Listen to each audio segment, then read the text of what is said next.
ನಾನು ಮುಖ್ಯಮಂತ್ರಿ ಆದಮೇಲೆ ಮುಖ್ಯಮಂತ್ರಿಗಳ ಪರಿಹಾರ ನಿಧಿಯಿಂದ ಅನೇಕ ಜನರಿಗೆ ದುಡ್ಡು ಕೊಡ್ತೀನಿ. ಪಾಪ ಬಡವರು ಸಾವಿರಾರು ಲಕ್ಷಾಂತರ ರೂಪಾಯಿಗಳನ್ನು ಖಾಸಗಿ ಆಸ್ಪತ್ರೆಗಳಿಗೆ ಕೊಡ್ತಕ್ಕಂಥ ಕೆಲಸವನ್ನು ಮಾಡ್ತಾರೆ. ನಾನು ಹೇಳ್ತೀನಿ, ಇಂಥ ಆಸ್ಪತ್ರೆಗಳನ್ನು ನಾವು ಮಾಡೋದ್ರಿಂದ ಬಡವರು, ಸಾಮಾನ್ಯ ಜನ, ಹಳ್ಳಿಗಾಡಿನ ಜನ ಸರ್ಕಾರಿ ಆಸ್ಪತ್ರೆಗಳಲ್ಲಿ ಉಚಿತವಾಗಿ ಸೇವೆಯನ್ನು ಪಡ್ಕೊಳ್ಳಲಿಕ್ಕೆ ಸಾಧ್ಯ ಆಗ್ತದೆ ಅಂತಕ್ಕಂಥ ಮಾತುಗಳನ್ನು ಹೇಳಲಿಕ್ಕೆ ಬಯಸ್ತಾ ಇದ್ದೇನೆ. ಅದರಿಂದ ಸಾಮಾನ್ಯ ಜನ ಖಾಸಗಿ ಆಸ್ಪತ್ರೆಗಳಿಗೆ ಹೋಗೋದನ್ನ ಬಿಡಬೇಕಾಗ್ತದೆ. ಸರ್ಕಾರಿ ಆಸ್ಪತ್ರೆಗಳಲ್ಲಿ ಉತ್ತಮವಾದಂಥ ಸೇವೆ ಒದಗಿಸ್ಕೊಡ್ತಕ್ಕಂಥ ಕೆಲಸವನ್ನು ನಾವು ಮಾಡ್ತೇವೆ ಅಂತಕ್ಕಂಥ ಮಾತುಗಳನ್ನು ಹೇಳಿ ಅದನ್ನ ನೀವೆಲ್ಲರೂ ಕೂಡ ಪಡ್ಕೋಬೇಕು ಅಂತಕ್ಕಂಥ ಮಾತುಗಳನ್ನು ಈ ಸಂದರ್ಭದಲ್ಲಿ ಹೇಳಲಿಕ್ಕೆ ಬಯಸ್ತಾ ಇದ್ದೇನೆ. ಜೊತೆಗೆ ಸ್ಮಾರ್ಟ್ ಸಿಟಿ ಅನುದಾನದಲ್ಲಿ ಒಂದು ವಾಯುವ್ಯ ಕರ್ನಾಟಕ ರಸ್ತೆ ಸಾರಿಗೆ ಸಂಸ್ಥೆ ಅದರ ಅಡಿನಲ್ಲಿ ಇವತ್ತು ಒಂದು ಬಸ್ ಸ್ಟ್ಯಾಂಡ್ ಅನ್ನು ನಿರ್ಮಾಣ ಮಾಡಿದ್ದೀವಿ. ಅದು ಕೂಡ 50% ಕೇಂದ್ರ ಸರ್ಕಾರ, ರಾಜ್ಯ ಸರ್ಕಾರ 50% ಕೊಡ್ತಕ್ಕಂಥದ್ದು. ಒಟ್ಟಾರೆ ಸುಮಾರು 700 ಬಸ್ಸುಗಳು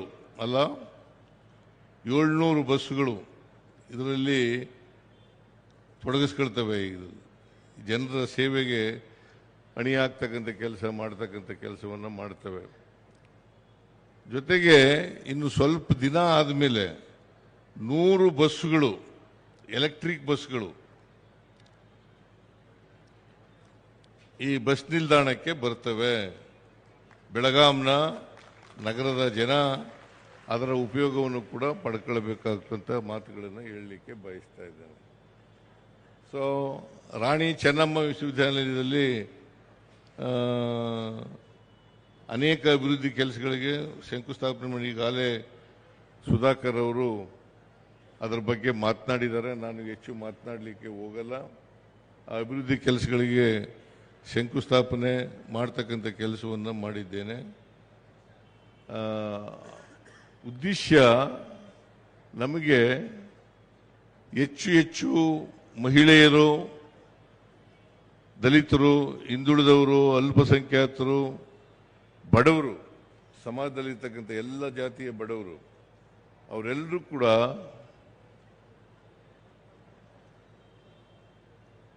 ಉನ್ನತ ಶಿಕ್ಷಣವನ್ನು ಪಡ್ಕೊಳ್ಬೇಕು ಅಂತಕ್ಕಂಥದ್ದು ಉದ್ದೇಶ. ಯಾಕಂತಂದ್ರೆ ಎಲ್ಲರೂ ಶಿಕ್ಷಿತರಾಗಬೇಕು. ಎಲ್ಲರೂ ಶಿಕ್ಷಿತರಾದ್ರೆ ಮಾತ್ರ ಸಮಾಜದಲ್ಲಿ ನಾವು ಬಡತನ, ನಿರುದ್ಯೋಗ ಇವನ್ನೆಲ್ಲ ಹೋಗಲಾಡಿಸಲಿಕ್ಕೆ ಸಾಧ್ಯ ಆಗ್ತದೆ. ಶಿಕ್ಷಣವೇ ಶಕ್ತಿ.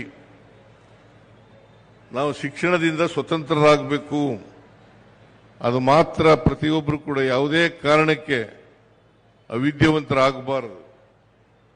ಇನ್ನೂ ಕೂಡ ಶಿಕ್ಷಣ 100ಕ್ಕೆ 100 ಆಗಿಲ್ಲ ನಮ್ಮ ಸಮಾಜದಲ್ಲಿ. ನಾವು 100ಕ್ಕೆ 100 ಶಿಕ್ಷಣ ಪಡ್ಕೊಂಡಾಗ ಮಾತ್ರ ಸ್ವಾತಂತ್ರ್ಯ ಬಂದದಕ್ಕೆ ಸಾರ್ಥಕ ಆಗ್ತದೆ. ಈಗಾಗಲೇ 78 ವರ್ಷ ಆಯಿತು ಸ್ವಾತಂತ್ರ್ಯ ಬಂದು. 78 ವರ್ಷಗಳಾದರೂ ಕೂಡ ಇನ್ನೂ ಶಿಕ್ಷಣ ಎಲ್ಲರಿಗೂ ಸಿಕ್ಕಿಲ್ಲ ಅಂತಕ್ಕಂಥ ಚಿತ್ರಣ ನಾವು ನೋಡಲಿಕ್ಕೆ ಸಾಧ್ಯ ಆಗ್ತದೆ. ಅದಕ್ಕೋಸ್ಕರ ಯಾರು ಕೂಡ ಸಮಾಜದಲ್ಲಿರ್ತಕ್ಕಂಥ ಅನೇಕ ಕಲ್ಯಾಣ ಕಾರ್ಯಕ್ರಮಗಳನ್ನು ಸರ್ಕಾರ ಮಾಡಿದೆ. ಈ ಕಲ್ಯಾಣ ಕಾರ್ಯಕ್ರಮಗಳನ್ನು ಉಪಯೋಗಿಸಿಕೊಂಡು ಶಿಕ್ಷಣವನ್ನು ಪಡ್ಕೊಳ್ತಕ್ಕಂಥ ಪ್ರಯತ್ನವನ್ನು ಮಾಡಬೇಕು. ಅದಕ್ಕೋಸ್ಕರನೇ ಅಸಮಾನತೆಯನ್ನು ತೊಡೆದಾಕ್ಲಿಕ್ಕೋಸ್ಕರ ಹಿಂದೆ ನಾನು ಮುಖ್ಯಮಂತ್ರಿ ಆಗಿದ್ದಾಗ 2013ರಿಂದ 2018ರವರೆಗೆ ಮುಖ್ಯಮಂತ್ರಿ ಆಗಿರುವಾಗ ಅನೇಕ ಭಾಗ್ಯಗಳನ್ನು ಜನರಿಗೆ ಕೊಡ್ತಕ್ಕಂಥ ಕೆಲಸವನ್ನು ಮಾಡ್ತೀವಿ. ಈಗ ಮತ್ತೆ 2023ರಿಂದ ಮುಖ್ಯಮಂತ್ರಿ ಆದಾಗ ನಾನು ಬಹಳ ಪ್ರಮುಖವಾಗಿ 5 ಗ್ಯಾರಂಟಿ ಯೋಜನೆಗಳನ್ನು ಜನರಿಗೆ ಕೊಟ್ಟಿರ್ತಕ್ಕಂಥದ್ದು. ಈ ಯಾಕೆ ಗ್ಯಾರಂಟಿ ಯೋಜನೆಗಳನ್ನು ಕೊಟ್ಟಿದ್ದೀವಿ ಅಂತಂದ್ರೆ ಪ್ರತಿಯೊಬ್ಬರಿಗೂ ಕೂಡ ಆರ್ಥಿಕವಾಗಿ ಸಾಮಾಜಿಕವಾಗಿ ಶಕ್ತಿ ಬರಬೇಕು. ಆ ಶಕ್ತಿ ಬರಲಿಕ್ಕೋಸ್ಕರವಾಗಿ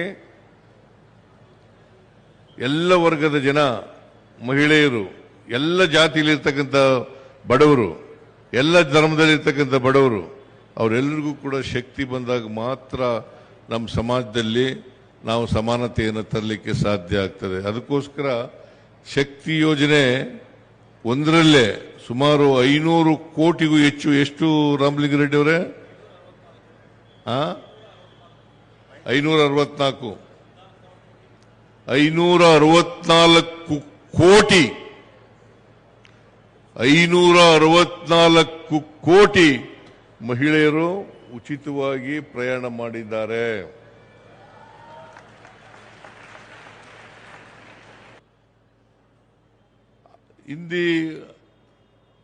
ಇದ್ರ ಜೊತೆಗೆ ನಾವು ಕೌಶಲ್ಯ ಅಭಿವೃದ್ಧಿನೂ ಕೂಡ ಮಾಡಿಕೊಡ್ತೀವಿ.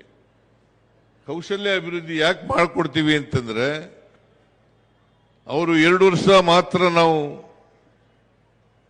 ಯುವ ನಿಧಿ ಕಾರ್ಯಕ್ರಮ ಜಾರಿ ಕೊಟ್ಟಿರೋದ್ರಿಂದ ಅವ್ರಿಗೆ ಕೌಶಲ್ಯ ಅಭಿವೃದ್ಧಿ ಆದರೆ ನಿರುದ್ಯೋಗದ ಸಮಸ್ಯೆಯನ್ನ, ಉದ್ಯೋಗವನ್ನು ಪಡ್ಕೊಳ್ಳಲಿಕ್ಕೆ ಅನುಕೂಲ ಆಗ್ತದೆ ಅನ್ನೋ ಕಾರಣಕ್ಕೋಸ್ಕರವಾಗಿ ಇದನ್ನ ಮಾಡ್ತಾ ಇದ್ದೀವಿ. ಇದರಿಂದ ನಾವು, ನಮ್ಮ ಸರ್ಕಾರ ಸಮಾಜದಲ್ಲಿ ಅಸಮಾನತೆಯನ್ನು ನಿರ್ಮಾಣ ಮಾಡಬೇಕು. ಆ ಮೂಲಕ ಜಾತಿ ವ್ಯವಸ್ಥೆ ಹೋಗ್ಬೇಕು, ವರ್ಗ ವ್ಯವಸ್ಥೆ ಹೋಗ್ಬೇಕು, ಸಮಾನತೆ ಬರಬೇಕು. ಇದರಿಂದ ನಮ್ಮ ಕಾರ್ಯಕ್ರಮಗಳು ಇವತ್ತು ಜನರಿಗೋಸ್ಕರ ಮಾಡ್ತಾ ಇರ್ತಕ್ಕಂಥ ಕಾರ್ಯಕ್ರಮಗಳು. ಇದನ್ನು ಅರ್ಥ ಮಾಡ್ಕೋಬೇಕಾಗ್ತದೆ. ಇದ್ರ ಜೊತೆಗೆ ಈ ವರ್ಷ ಹೆಚ್ಚು ಮಳೆಯಾಗಿದೆ. ಉತ್ತರ ಕರ್ನಾಟಕದಲ್ಲಿ 95% ಮಳೆ ಜಾಸ್ತಿ ಆಗಿದೆ. 95, ಸುಮಾರು 8-9 ಜಿಲ್ಲೆಗಳಲ್ಲಿ, ಬೆಳಗಾವಿನೂ ಸೇರಿ, ಬಾಗಲಕೋಟೆ, ಬಿಜಾಪುರ, ಬೆಳಗಾವಿ, ಬೀದರ್, ಕಲಬುರಗಿ, ಕೊಪ್ಪಳ, ಆಮೇಲೆ ರಾಯಚೂರು, ಈ ಜಿಲ್ಲೆಗಳಲ್ಲೆಲ್ಲ ಸುಮಾರು 95% ಅಷ್ಟು ಬೆಳೆ ಹಾನಿಯಾಗಿದೆ. ಅದಕ್ಕೆ ನಾನು ಮೊನ್ನೆ ಬೆಳಗಾವಿಗೆ ಹೋಗಿದ್ದಲ್ಲ, ಇದಕ್ಕೆ ಹೋಗಿದ್ದೆ, ಕಲಬುರಗಿಗೆ ಹೋಗಿದ್ದೆ. ಕಲಬುರಗಿನಲ್ಲಿ 4 ಜಿಲ್ಲೆಗಳಲ್ಲಿ ವೈಮಾನಿಕ ಸಮೀಕ್ಷೆಯನ್ನು ಮಾಡಿದೆ. ಬೀದರ್, ಕಲಬುರಗಿ, ಯಾದಗಿರ್ ಮತ್ತು ವಿಜಯಪುರ, ಈ ಜಿಲ್ಲೆಗಳಲ್ಲಿ ಮಾಡಿದಾಗ ಸುಮಾರು 10 ಲಕ್ಷಕ್ಕೂ ಹೆಚ್ಚು, ಬೆಳಗಾವಿ ಜಿಲ್ಲೆ ಒಂದರಲ್ಲೇ ಸುಮಾರು 80,000 ಹೆಕ್ಟೇರ್ ಪ್ರದೇಶದಲ್ಲಿ ಬೆಳೆ ಹಾನಿಯಾಗಿದೆ. 80 ಲಕ್ಷ ಹೆಕ್ಟೇರ್ ಪ್ರದೇಶದಲ್ಲಿ ಬೆಳೆನೇ ಆಗಿದೆ. ಇಡೀ ರಾಜ್ಯದಲ್ಲಿ ಸುಮಾರು 10 ಲಕ್ಷ ಹೆಕ್ಟೇರ್ ಪ್ರದೇಶದಲ್ಲಿ ಬೆಳೆ ಹಾನಿಯಾಗಿದೆ. ಈ ಸಾರಿ ಒಂದು ಕಡೆ ಮಳೆ ಬಂದಿದೆ, ಎಲ್ಲ ಜಲಾಶಯಗಳು ತುಂಬಿದವೆ, ಆದರೆ 10 ಲಕ್ಷ ಹೆಕ್ಟೇರ್ ಪ್ರದೇಶದಲ್ಲಿ ಬೆಳೆ ಹಾನಿಯಾಗಿದೆ. ಅದಕ್ಕೆ ನಾನು ಕಲಬುರಗಿನಲ್ಲಿ ಘೋಷಣೆ ಮಾಡಿದೆ, ಬೆಳಗಾಮೂ ಸೇರಿದಂತೆ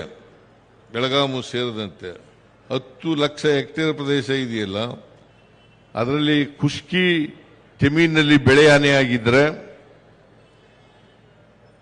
17,000 ಕೋಟಿ NDRF ಮತ್ತು ಸರ್ಕಾರದ ವತಿಯಿಂದ 8,500 ರೂಪಾಯಿ, ಸರ್ಕಾರದ ವತಿಯಿಂದ 8,500 ರೂಪಾಯಿ. NDRF ನಾರ್ಮ್ಸ್ ಪ್ರಕಾರ 8,500 ರೂಪಾಯಿ ಪ್ಲಸ್ ಸರ್ಕಾರದ ವತಿಯಿಂದ 8,500 ರೂಪಾಯಿ, ಒಟ್ಟು 17,000 ರೂಪಾಯಿಯನ್ನ ಒಂದು ಹೆಕ್ಟೇರಿಗೆ ಕೊಡ್ತಕ್ಕಂಥ ಕೆಲಸವನ್ನು ಮಾಡ್ತಾ ಇದ್ದೀವಿ. ಜೊತೆಗೆ ನೀರಾವರಿ ಪ್ರದೇಶದಲ್ಲಿ ಬೆಳೆ ಹಾನಿಯಾಗಿದ್ರೆ ಅದಕ್ಕೆ 8,500 ಕೋಟಿ 500 ರೂಪಾಯಿ ಸೇರಿಸಿ ಒಟ್ಟು 21,500 ರೂಪಾಯಿ, 21,500 ರೂಪಾಯಿಯನ್ನ ನೀರಾವರಿ 1 ಹೆಕ್ಟೇರ್ ಪ್ರದೇಶಕ್ಕೆ ಸರ್ಕಾರ ಕೊಡ್ತದೆ ಅಂತಕ್ಕಂಥ ಮಾತುಗಳನ್ನು ಹೇಳಲಿಕ್ಕೆ ಬಯಸ್ತೇನೆ. ಜೊತೆಗೆ ಮಲ್ಟಿ ಪೆರೇನಿಯಲ್ ಕ್ರಾಪ್ಸ್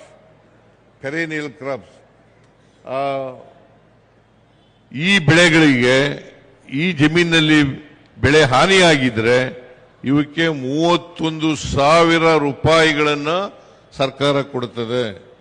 ಆದ್ದರಿಂದ ಸರ್ಕಾರ ಇವತ್ತು ಎಲ್ಲ ಸರ್ವೆ ಮುಗಿದ ತಕ್ಷಣನೇ ಅನೇಕ ಪ್ರದೇಶಗಳಲ್ಲಿ ಇನ್ನೂ ಮಳೆ ಆಗ್ತಾ ಇದೆ, ಸರ್ವೆ ಮಾಡೋಕ್ಕಾಗ್ತಾ ಇಲ್ಲ. ಇಲ್ಲಿವರೆಗೆ ಸುಮಾರು 50-60%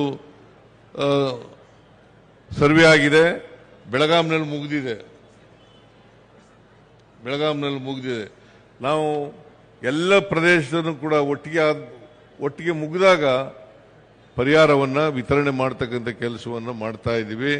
ನಮ್ಮ ಸರ್ಕಾರ ರೈತರ ಪರವಾಗಿದೆ ಅಂತಕ್ಕಂಥ ಮಾತುಗಳನ್ನು ಹೇಳಲಿಕ್ಕೆ ಬಯಸ್ತಾ ಇದ್ದೇನೆ. ಹೆಚ್ಚಿನ ವಿಡಿಯೋಗಳಿಗೆ ಪ್ರತಿಧ್ವನಿ ಯೂಟ್ಯೂಬ್ ಚಾನೆಲ್ ಸಬ್ಸ್ಕ್ರೈಬ್ ಮಾಡಿ, ಬೆಲ್ ಐಕಾನ್ ಕ್ಲಿಕ್ ಮಾಡಿ.